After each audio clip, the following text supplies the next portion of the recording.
Hello and welcome to Baiju's IAS. Let's take up the analysis of today's The Hindu newspaper by looking at an editorial from page number 6 of the Delhi edition. This editorial deals with the emerging dimensions of US foreign policy in the Asia Pacific region and how it affects Indian interests. This analysis of the editorial comes in the backdrop of the hasty retreat of the US from Afghanistan, which has led to a chaotic exit of the United States from this 2 decade old conflict. As we have discussed in previous classes, US President Joe Biden decided to persist with the Trump era policy with regard to Afghanistan, and eventually its unplanned haphazard withdrawal, including the complete exit of American troops from Afghanistan, created an easy path for the Taliban to take over Afghanistan and plunge the country into violence, as witnessed during the latest terror attacks, which has left the country with an uncertain future ahead. Even as the Taliban is yet to form a stable government, serious concerns have been raised over its commitment to protect human rights, especially women's rights. And there are also fears that the Taliban would again allow Afghanistan to become a terror sanctuary of the region, exactly as it did back in the 1990s, when the then Taliban government allowed terror outfits such as the Al Qaeda to flourish on Afghan soil. And as we witness a repeat of this, the chaos, violence, and uncertainty threatens to affect stability in the entire region. So, this has led several experts to compare the American hasty retreat from Afghanistan with its equally unceremonious exit from the Vietnam War in 1975. So, as the US leaves behind Afghanistan in complete chaos, it marks a retreat of US not just from Afghanistan but from the broader Asia region itself. That's the reason why President Biden and the US government have been facing a lot of criticism both within the US and outside of the US. And especially the Asian allies and partners of US, they feel abandoned, and it leads all major Asian powers to conclude that the US is retreating from Asia, and they see this withdrawal as the diminishing strategic role of the United States in the broader Asia Pacific region. So now the question is whether a future Taliban government would be acknowledged by the US and other major powers. And if the US does acknowledge such a Taliban government, which might include few radical elements like the Haqqani network and its leaders, then it will finally bring some realization to the Western countries, especially to the United States, that in faraway countries which have complex tribal and ethnic equations and loyalties, you cannot simply enforce the Western standards and the Western norms of rational decision making. So, as the US war in Afghanistan fails, and as it beats a hasty retreat from the region, it will only trigger further instability across Asia, especially in the South Asia Central Asia region, which leaves these countries to deal with the impact while they possibly witness the return of Afghanistan into being a terror sanctuary. This would lead the Asian partners and allies of the US to question the strategic role of US in Asia, which has always been driven by a war mindset, and they would be hoping that finally the US would learn its lessons and focus on institution building in such geopolitically complex societies. The Asian partners and allies of US like India, South Korea, Japan, Southeast Asia, and other partners in Central Asia and West Asia, they would be hoping that, at least from far away, the US will still exercise its influence over a future Taliban government in Afghanistan in order to contain some of the strategic threats that are emerging in and around Afghanistan. The biggest concern would be, would Afghanistan again turn into a terror hub where various terror outfits like Al Qaeda, ISIS K, that is the Islamic State in the Khorasan province, the Haqqani network, Lashkar e Toiba, and the others, would they exploit the instability to further their terrorism and radicalism beyond the region?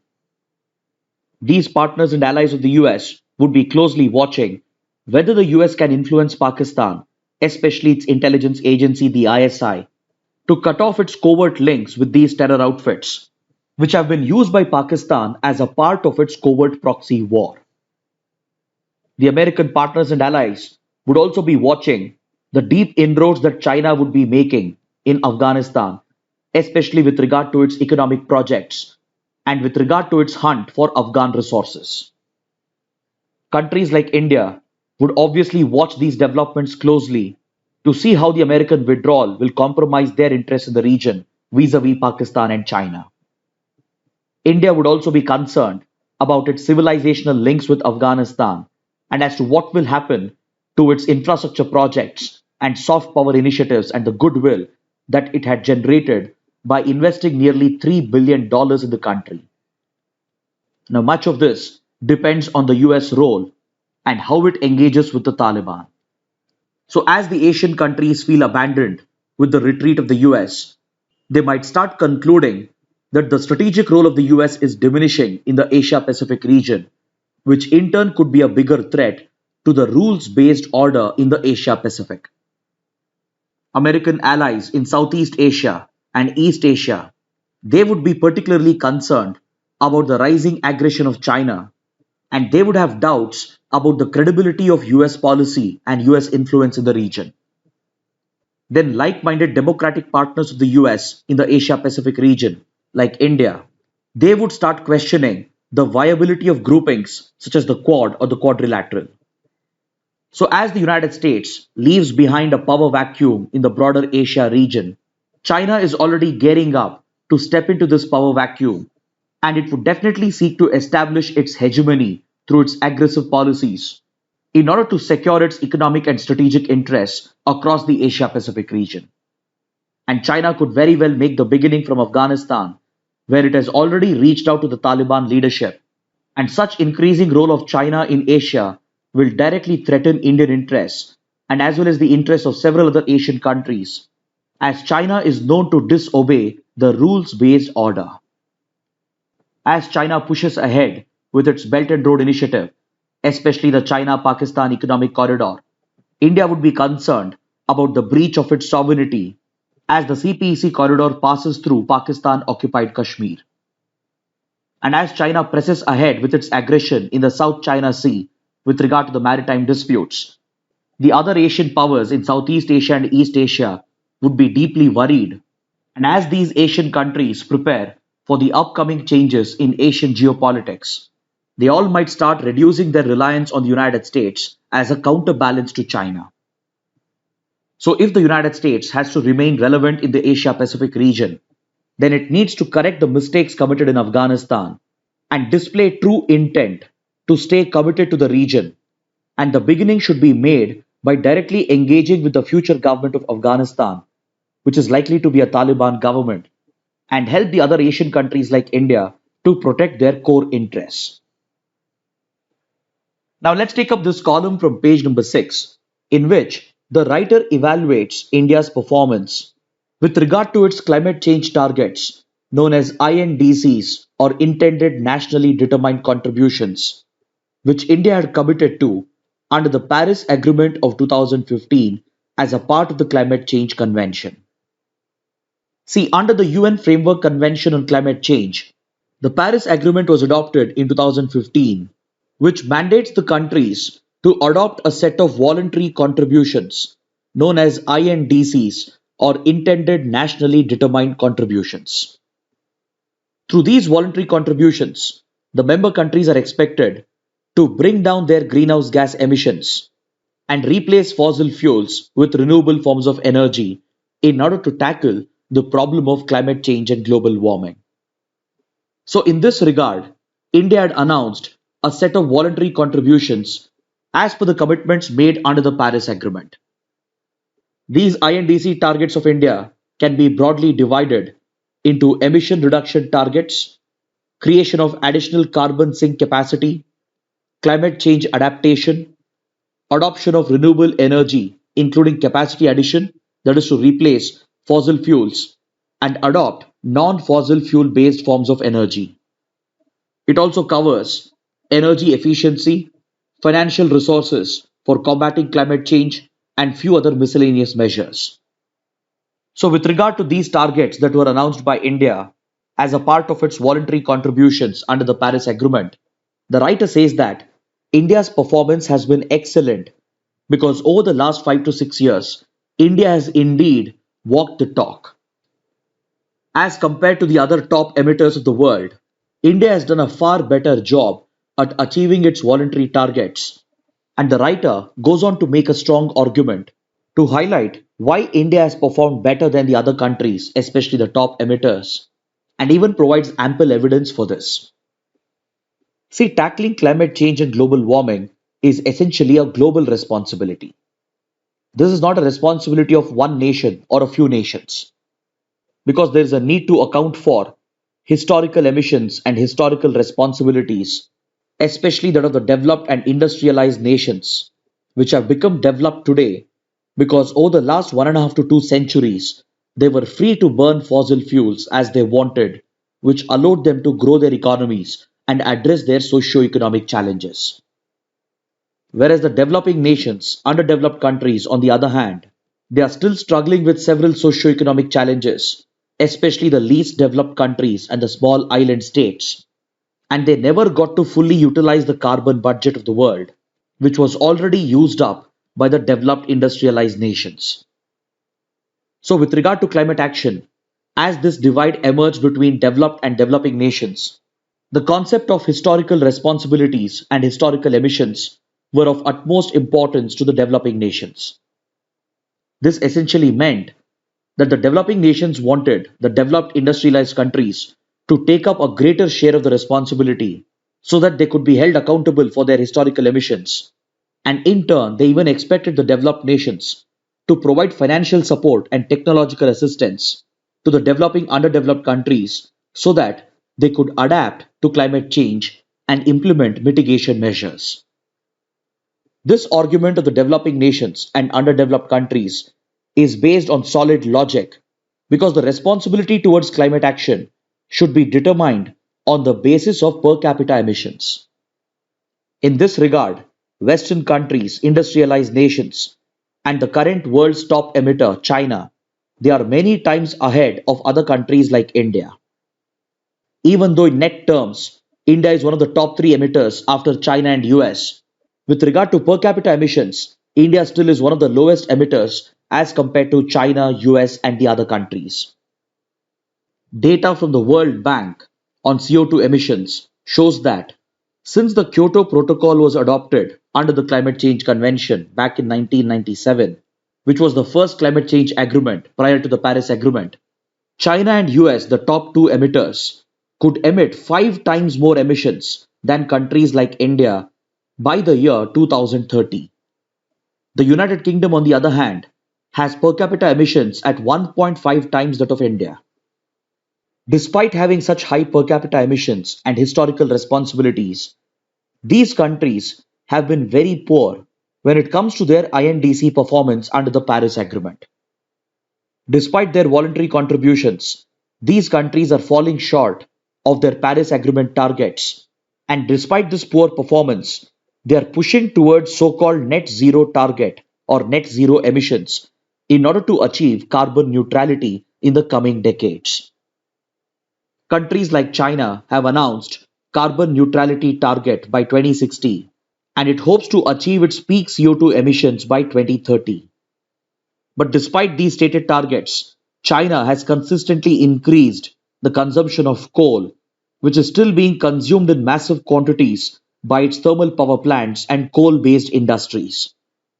Estimates have shown that China today is home to half of the world's coal capacity, and despite this, China is still way behind achieving its voluntary targets under the Paris Agreement. So, just like China has fallen short of its voluntary commitments under the Paris Agreement, the United States as well is falling behind, and one cannot forget the fact that the US has recently rejoined the Paris Agreement after the previous president Donald Trump had unilaterally withdrawn the US from the Paris Accord. Even after rejoining the Paris Agreement, the US has only announced a set of basic targets, which includes reduction of its emissions by 50 to 52% by 2030 and reaching net zero emissions by 2050. Experts are of the opinion that these targets of the US are clearly not sufficient, and even its proposed financial investment of $2.3 trillion dollars would be grossly insufficient to meet its historical responsibilities. Upon that, the US is going to face stiff resistance because of its domestic politics over climate change, and it is highly unlikely that the US is going to meet these targets. The same can be said about the United Kingdom, France, and Australia as well. Even though they emit higher emissions, and even though their per capita emissions are still higher, their climate change commitments are still very low, and countries like France and Australia are facing stiff resistance within their domestic politics, which doesn't allow their respective governments to take up higher commitments and higher targets. Look at Australia, for example. In Australia, the climate change initiatives of the Australian government have brought down three prime ministers till now. In France, following the pandemic and the economic slowdown, the French government has been forced to relax its environmental restrictions in order to allow for the revival of the economy. Even the United Kingdom is falling short of its climate change targets, and many are even returning back to fossil fuels by citing the pandemic and the economic slowdown as an excuse. So, compared to all these countries, India really stands out with its excellent performance because India is clearly on track to achieve most of its INDC targets. See, under the renewable energy targets of INDCs, India had committed to increase its share of non fossil fuel based electricity to 40% of the energy mix by 2030. So, this was a commitment to step up the adoption of renewable energy and bring down the consumption of fossil fuels. Even though this was a very ambitious target, India has already achieved an installed capacity of 38.18% of renewable energy in its energy mix. Then, with regard to emission reduction targets, India had initially announced a target of 20 to 25% reduction by 2020, and a further ambitious target has been announced for 2030 to achieve emission reductions of up to 33 to 35%. So, with regard to this initial target, India has already achieved a 24% reduction in carbon emissions intensity, and it is well on its way to achieve the 2030 target. India has emerged as a global pioneer in the adoption of renewable energy, and it aims to have an installed capacity of 175 gigawatts by 2022, and it plans to raise this to 450 gigawatts by 2030. India is also scaling up its investments in creation of additional carbon sink through afforestation measures, and it has set aside nearly $780 million for this initiative. So, through these investments, India plans to increase its forest cover in order to create an additional carbon sink, which could absorb the equivalent of 2.5 to 3 billion tons of carbon dioxide emissions. Then, for promoting climate change adaptation, India is creating a national adaptation fund with a corpus of 3,500 million Indian rupees, that is roughly around 55 million US dollars, for investing in development programs, especially in the vulnerable sectors, which are likely to be the most affected by climate change and global warming. India is rapidly scaling up its investments in renewable energy, stretching across wind power, solar power, biomass, and even civilian nuclear energy. It has come out with investments of $26.5 billion for the biogas sector and other forms of cleaner fuels, and it is offering incentives of up to $3.5 billion for the production of efficient photovoltaic cells. Then, parallelly, India is also promoting energy efficiency and climate friendly lifestyles and sustainable living, and it is even setting up a national clean environment fund. India has managed to come very close to achieving these targets by drawing just around 2% financial support from the $100 billion Green Climate Fund that was created by the developed countries at the Copenhagen Summit of the Climate Change Convention in 2009. So, India has largely relied upon domestic resources to mobilize funds for all these initiatives, and today India is a pioneer in the field of renewable energy. India has even taken up global initiatives by promoting the creation of the International Solar Alliance, which is a coalition of solar resource rich countries, and it also led the establishment of the Coalition for Disaster Resilient Infrastructure, which is a partnership amongst governments, UN agencies, multilateral institutions, private sector, and knowledge institutions to combat the impact of climate change on disasters. Through these proactive investments and initiatives, India has become the only G20 country which is compliant with the Paris Agreement. And now, for 2 consecutive years, India has been ranked within the top 10 on the Climate Change Performance Index. Then, through the Unnati Jyoti by Affordable LEDs for All or Ujala scheme, India is running the world's largest zero subsidy LED bulb program in order to promote energy efficiency amongst domestic consumers. So, through all these initiatives, it is very clear that India has been doing its equitable share to combat climate change, and now the time has come for the other countries to act. But despite this, in the run up to the upcoming Climate Change Convention, that is Conference of Parties 26, or the 26th Summit of the Climate Change Convention, which is scheduled to be held at Glasgow, Western countries and China, they are bringing tremendous pressure on India to accept these carbon neutrality targets, while they themselves are falling short on their commitments. Experts have argued that India shouldn't budge to these demands of the Western countries and China because taking up premature net zero targets or carbon neutrality targets could affect India's socio-economic progress. Now let's take up a column from page number 7, which deals with the topic of marital rape, which we discussed in our yesterday's analysis as well. See, in India, marital rape is not treated as a criminal offense. That is, rape that might occur within a marriage, where a husband might rape his wife, is not treated as a criminal offense under India's criminal law. This topic is back in news because recently the Chhattisgarh High Court refused to acknowledge marital rape as a criminal offense and even discharged an accused in a related case who was facing charges of rape under the Indian Penal Code. In this particular case involving a husband and a wife, the wife had charged the husband with raping her under Section 376 of the IPC, which provides for the definition of rape, and he was also charged under Section 377, which refers to carnal intercourse against the order of nature, that also dealt with homosexuality and any form of unnatural intercourse.